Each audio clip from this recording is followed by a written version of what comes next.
दोस्तों, एक समय था जब औरत मां नहीं बन पाती थी तो उसे कई तरह की तोहमतों का सामना करना पड़ता था। लेकिन आज विज्ञान ने इतनी ज्यादा तरक्की कर ली है कि वो औरत उन तोहमतों के जंजाल से बाहर आ चुकी है। ये जंजाल क्या है और वो किस तरह इन तोहमतों के जंजाल से बाहर आई, वो क्या चमत्कार है, इसके बारे में मैं नहीं बता सकती। इसके बारे में आपको बताएंगे डॉक्टर सुमिता सोफत, जो कि बांझपन के विशेषज्ञ हैं और इस समय हमारे रूबरू हमारे स्टूडियो में बैठे हैं। डॉक्टर सोफत, बहुत बहुत स्वागत हमारे प्रोग्राम में आपका। सबसे पहले तो मैं ये जानना चाहूंगी कि अक्सर हम सुनते हैं कि बांझपन ये एक नाम है जो अक्सर हमें सुनने में आता है। मैं ये जानना चाहती हूँ कि ये है क्या, बांझपन है क्या? देखा गया है जब एक विवाहित जोड़े को 1 साल से ज्यादा हो जाए आपसी संभोग करते हुए और उसको संतान सुख की प्राप्ति ना हो तो उसको बांझपन की समस्या कहते हैं और उसे डॉक्टरी सलाह और मशवरा जरूर ले लेना चाहिए। पर देखा गया है कि कई कपल्स जिनकी मैरिज लेट होती है, जिनकी एज ज्यादा हो जाती है, या लेडीज को पहले से ही कोई माहवारी की समस्या है तो उसे पहले ही डॉक्टरी सलाह जरूर ले लेनी चाहिए। डॉक्टर सोफत, जब हम बांझपन के बारे में बात करते हैं तो अक्सर ये देखा गया है कि बांझपन का जिम्मेदार अक्सर औरत को ही माना जाता है। क्या इसके लिए औरत ही जिम्मेवार है या मर्द को भी दोषित माना जा सकता है इसके लिए? बांझपन की समस्या के लिए दोनों औरत और आदमी जिम्मेवार है। लगभग 40% बांझपन के कारण औरतों में है, 40% आदमियों में पाए जाते हैं और 20% दोनों में ही नुक्स हो सकता है। लगभग 10% जोड़े ऐसे भी हैं जिनमें कोई नुक्स नहीं है पर उनको भी बांझपन की समस्या है। डॉक्टर सुमिता, मैं ये जानना चाहती हूँ कि बांझपन के लक्षण जो औरत और मर्द में हमें नजर आते हैं, जैसे आपने बताया 40% हैं दोनों में, उसके क्या कारण हैं, इसके बारे में बताइए। आदमियों में बांझपन की समस्या का प्रमुख कारण है शुक्राणुओं की कमी होना, जिसको हम ओलिगोस्पर्मिया कहते हैं, या शुक्राणु बिल्कुल ही ना होना जिसको हम एजोस्पर्मिया कहते हैं, या शुक्राणुओं की मात्रा भी कम होती है और शुक्राणु डेड हो जाते हैं जिसको हम ओलिगोएस्थेनोस्पर्मिया कहते हैं। औरतों में बांझपन की समस्या का जो प्रमुख कारण है वो है ट्यूबों का बंद होना। जब ट्यूबें बंद हो जाती हैं तो एग और स्पर्म का मिलन नहीं हो सकता और प्रेगनेंसी नहीं हो सकती। दूसरा प्रमुख कारण है अंडे की समस्या। या तो लेडी के एग्स जो हैं वो बनते नहीं, या अंडेदानियां फेल हो जाती हैं जिसको हम प्रीमेच्योर फेलियर कहते हैं, या फिर अंडेदानियों में रसौलियां बन जाती हैं जो कि खून की भी हो सकती हैं और पानी की भी हो सकती हैं और अंडा नहीं बनने देती। तीसरा प्रमुख कारण है बच्चेदानी की समस्या, जिसमें बच्चेदानी का साइज छोटा हो सकता है, बच्चेदानी की जो तय है वह कमजोर हो सकती है, या फिर बच्चेदानी में रसौलियां आ जाती हैं जिसको हम फाइब्रॉइड्स कहते हैं। डॉक्टर सुमिता, मर्दों में जो शुक्राणु की कमी पाई जाती है उसके क्या क्या टेस्ट हैं और उसके क्या क्या ट्रीटमेंट है, इसके बारे में बताइए। आदमियों में जब शुक्राणु की समस्या आती है, जैसे शुक्राणु नहीं होते या कम मात्रा में होते हैं, तो सबसे पहले हम आदमी का एक डिटेल्ड सीमन एनालिसिस करते हैं। इसमें सीमन का स्पर्म काउंट देखा जाता है, मॉर्फोलॉजी देखी जाती है, कीटाणुओं के बारे में देखा जाता है कि वो कितनी देर लाइव रह सकते हैं। उसके बाद अगर सीमन में प्रॉब्लम आए, इन्फेक्शन आए, तो हम स्पर्म फंक्शन टेस्ट भी कर सकते हैं। फिर देखा जाता है कि अगर ये आदमी में कीटाणु कम है या नहीं बन रहे तो क्यों नहीं बन रहे।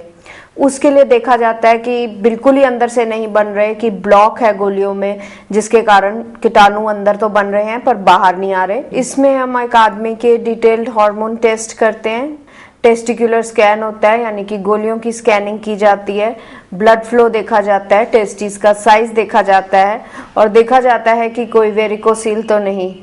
उसके बाद गोलियों के अंदर से पानी लेके देखा जाता है कि कोई ब्लॉक तो नहीं, कि अंदर स्पर्म्स बन रहे हैं और ब्लॉकेट के कारण बाहर नहीं आ रहे, और अगर ये ब्लॉक है तो कहाँ पे है ये ब्लॉकेट। जिन आदमियों में शुक्राणु अंदर तो बन रहे हैं पर बाहर नहीं आ रहे, यानी कि उनके सीमन में एजोस्पर्मिया है, वो भी अपने ही सीमन से संतान सुख की प्राप्ति कर सकते हैं।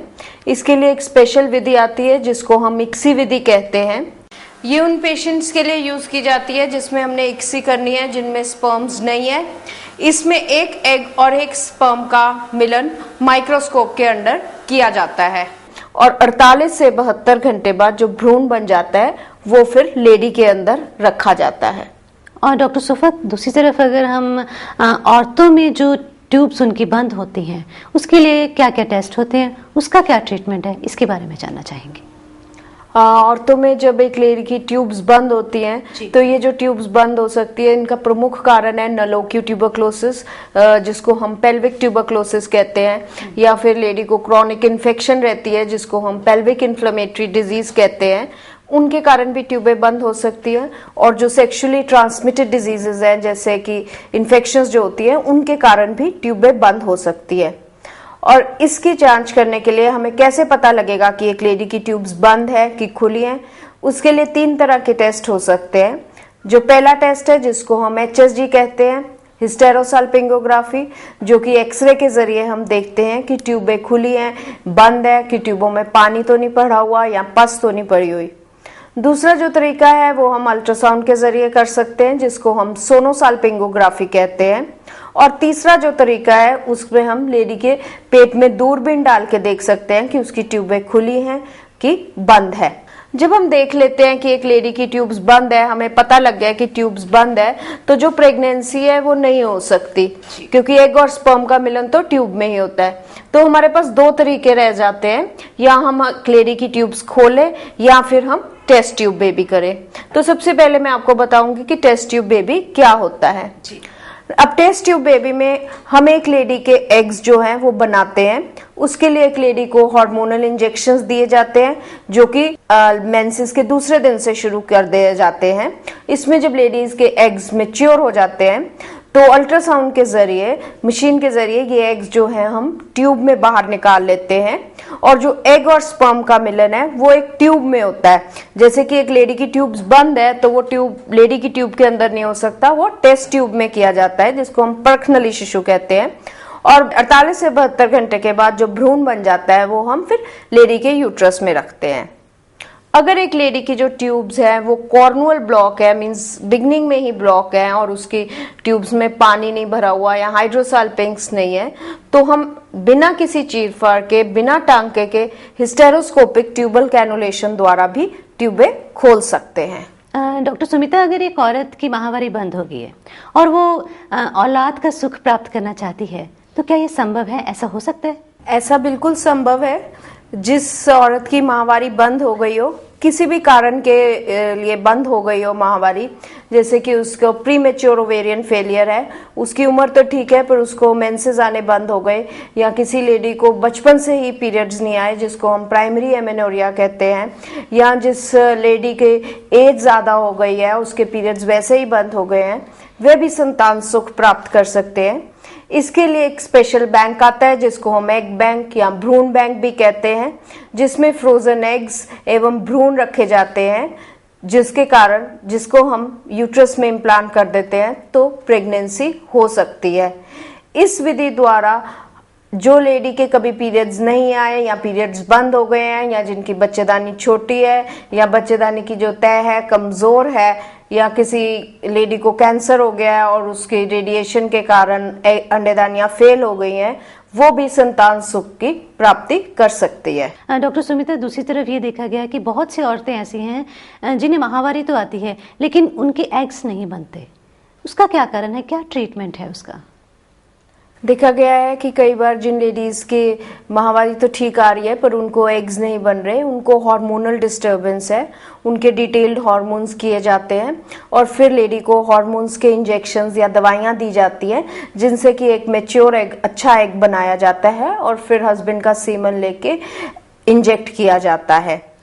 कई बार देखा गया कि कई लेडीज बहुत ओवरवेट होती हैं, ओबीज होती हैं, उनके शरीर पे बाल ज्यादा होते हैं, जिसको हम पॉलीसिस्टिक ओवेरियन डिजीज कहते हैं, जिसमें लेडी की अंडेदानियों में छोटी छोटी सिस्ट बन जाती हैं जो कि एक मेल हार्मोन प्रोड्यूस करती हैं और एग नहीं बनने देती।